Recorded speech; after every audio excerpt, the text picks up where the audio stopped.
Selamat siang berkah dalam. Selamat siang berkah dalam. Bagaimanakah kabar hari ini? Luar biasa. Baik, luar biasa. Bersyukur hari ini kita dapat di tempat ini bersama-sama memulai pembelajaran agama Katolik dengan materi gereja sebagai persekutuan yang terbuka. Marilah kita mulai pertemuan hari ini dengan doa pembukaan. Saya persilahkan relawan. Marilah kita berdoa. Dalam nama Bapa, Putra, dan Roh Kudus. Amin. Ya Tuhan, terima kasih telah mengumpulkan kami di sini. Sudah memulai doa pembukaan hari ini. Hari ini kita akan belajar bersama tentang gereja sebagai umat Allah yang kemarin. Kemudian hari ini kita akan belajar tentang gereja sebagai persekutuan yang terbuka. Sudah ada soal materi yang akan Anda kerjakan nanti di soal asesmen awal. Silahkan nanti dikerjakan sebelum kita mulai pembelajaran. Oke, next. Adakah yang belum hadir di tempat ini? Tidak, semuanya lengkap? Ya, oke, lengkap. Hari ini kita akan mencoba melihat capaian dimensi gereja. Peserta didik mampu memahami arti gereja. Sebelum saya masuk ke dalam materi, saya ingin bertanya. Toleransi itu artinya apa? Menghormati. Kalau intoleransi? Tidak menghormati. Ya, terima kasih jawaban yang meneguhkan kita pertemuan hari ini. Kalau artinya terbuka? Terbuka pada siapa? Terbuka pada gereja, terbuka pada sesama. Terbuka itu apa? Tidak tertutup. Ya. Terbuka artinya? Tujuan pembelajaran ini adalah kita mencoba semakin melihat kembali makna gereja yang terbuka dengan karyanya. Yang pertama adalah Anda bisa menemukan apa toh gereja itu yang dilihat dari keterbukaannya. Kemudian bagaimana Anda bisa bersyukur dengan keterbukaan gereja. Dan yang terakhir, Anda diminta untuk membuat program gereja yang terbuka itu diwujudkan dalam bentuk apa. Proses pembelajaran kita hari ini adalah menggunakan problem based learning. Ya, Anda diminta untuk mengidentifikasi, kemudian mengeksplorasi, melihat bacaan-bacaan apa yang mendukung. Kemudian nanti saya minta Anda untuk wawancara, bertanya kepada diri Anda, apa toh yang ada di dalam sebuah peristiwa tersebut. Kemudian ada literasi. Kemudian yang terakhir Anda mencoba melihat kembali, apa toh yang akan Anda lakukan.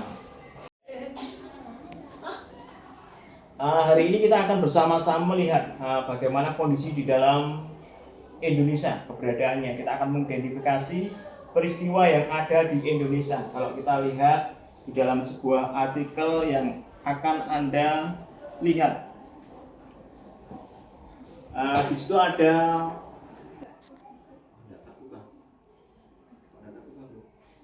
melihat kondisi yang ada di Indonesia, beberapa contoh peristiwa intoleran. Ya, depan sudah tertuang contoh beberapa peristiwa yang ada di Indonesia. Nanti saya akan berikan penjaringan satu persatu gambaran peristiwa intoleransi yang ada di Indonesia.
Saya akan membagikan 6 peristiwa yang ada di Indonesia.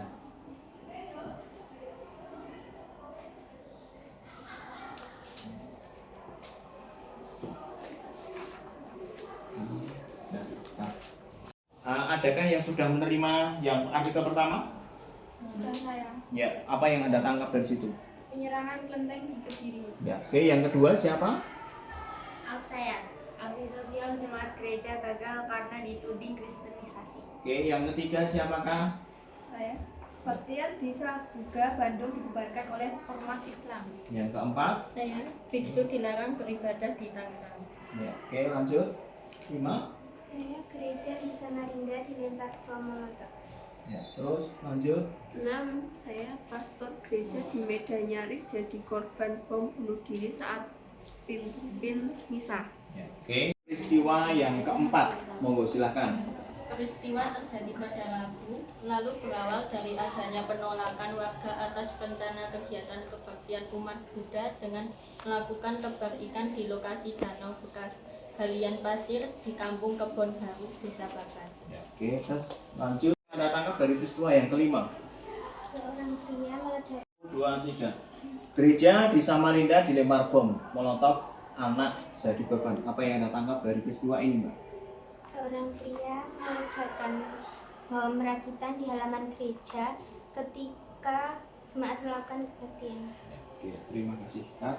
Kita akan melihat setelah Anda melihat kondisi-kondisi yang ada di gereja, kemudian kita akan lihat kembali posisi gereja sebagai peristiwa yang terbuka dilihat dari kunjungan Bapak.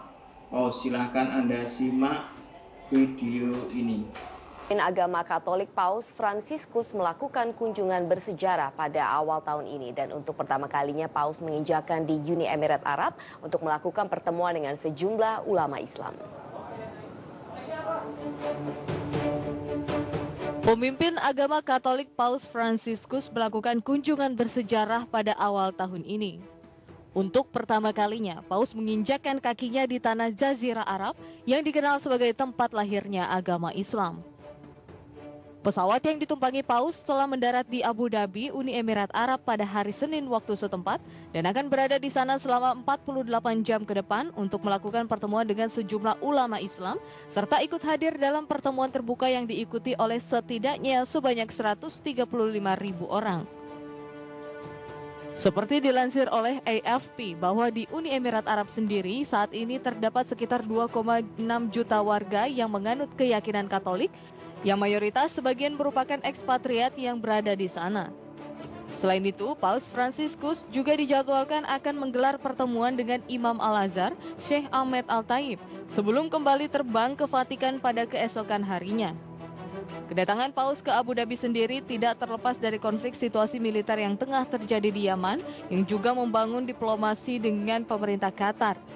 Paus juga mengatakan bahwa dirinya selalu mengikuti perkembangan krisis kemanusiaan di Yaman dengan penuh kekhawatiran, serta mendesak semua pihak untuk menghormati semua perjanjian internasional yang telah disepakati. Berbagai sumber, IDX Channel.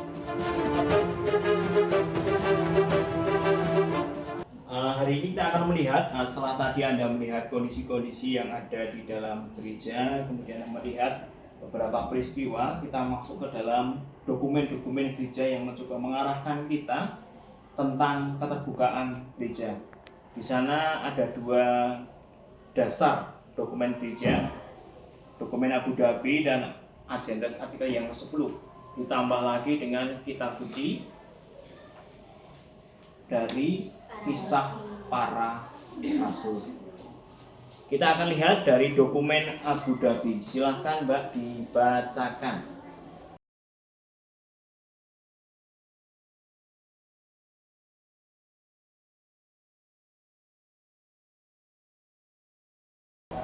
Dokumen Abu Dhabi. Deklarasi ini bisa menjadi undangan untuk rekonsiliasi dan persaudaraan di antara semua umat beriman, juga di antara umat beriman dan yang tidak beriman, dan di antara semua orang yang berkehendak. Kita akan lihat dari Kisah Para Rasul, ya, dokumen pendukung. Selain tadi Anda melihat dari Agendas, kemudian Anda melihat dari Abu Dhabi, kita akan lihat kembali dari Kisah Para Rasul. Silahkan dibacakan, Mbak.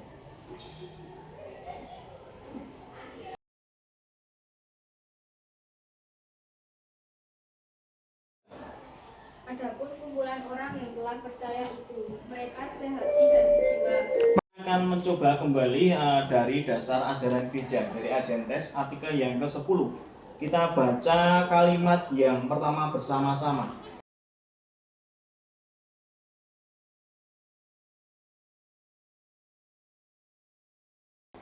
Gereja yang diutus oleh Kristus untuk memerhatikan dan menyalurkan cinta kasih Allah kepada semua orang dan segala bangsa. Beberapa dokumen gereja tadi menjadi peneguhan kita. Dari yang pertama adalah Abu Dhabi, kemudian Kisah Para Rasul, dan Agentes. Ya, 3 dokumen ini menjadi penentu kita tentang keterbukaan gereja. Analisis penentunya adalah gereja sebagai persekutuan yang terbuka, yang digali dan terus akan dikembangkan. Silahkan dibaca di dokumen Abu Dhabi yang pertama. Sebagai peta jalan membawa perdamaian dunia dan toleran, gereja membawa kegembiraan dan harapan. Gereja berkarya menambahkan keselamatan, siap berdialog dan Apa yang Anda tangkap dari Kisah Para Rasul, Mbak? persaudaraan kasih dalam persekutuan. Ya, persekutuan. Terus yang kedua? Doa, ketekunan, membangkitkan. Ya, oke, selanjutnya solidaritas. Itu adalah beberapa hal. Dokumen gereja yang ketiga adalah Agentes. Apa toh yang Anda tangkap dari Agentes tadi? Karya misioner yang harus dilakukan baik secara sosial ekonomi, politik dan budaya. Oke, terima kasih. Itu beberapa bagian yang menjadi peneguhan kita hari ini. Beberapa dokumen gereja yang mengungkapkan tentang keterbukaan. Sekali lagi tentang keterbukaan. Jadi sebagai seorang Kristiani, kita harus menjadi pribadi yang mau berbagi, pribadi yang mau terbuka. Oke, cukup. Akhirnya nanti Anda akan membuat pemetaan program bagaimana keterbukaan gereja itu terbangun. Bisa Anda lihat bentuk proposalnya yang akan Anda lakukan di sana. Ya, bentuk kegiatannya seperti apa, kapan, di mana kegiatan itu akan dilakukan. Nanti Anda membuat pemetaan ini. Ya, Anda bentuk dalam sebuah proposal atau program. Oke, yes. Ini kita sudah belajar bersama tentang keterbukaan gereja. Bagaimana kita belajar dari Agentes, kemudian kita Para Rasul, dan juga tentang dokumen Abu Dhabi. Ketiganya mengungkapkan tentang keterbukaan gereja. Nanti silahkan Anda pulang membuat refleksi bagaimana keterbukaan itu Anda bangun di dalam lingkup keluarga. Kemudian Anda bangun dalam lingkup gereja. Marilah kita buat simulan bersama-sama dalam pertemuan hari ini. Dari dokumen Abu Dhabi tentang persaudaraan gereja, apa yang Anda tangkap?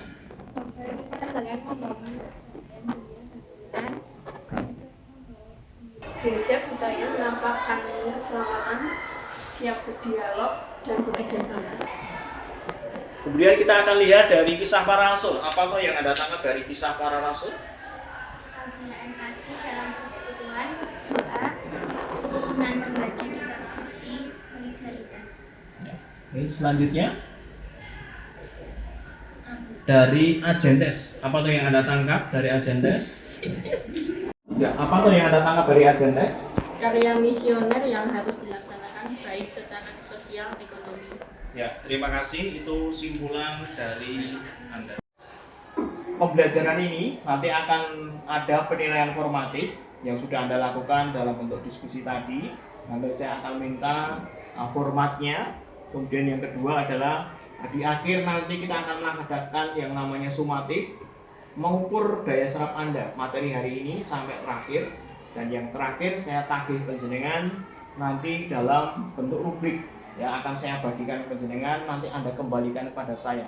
Rubrik Anda isi, kemudian kita akan bahas bersama-sama.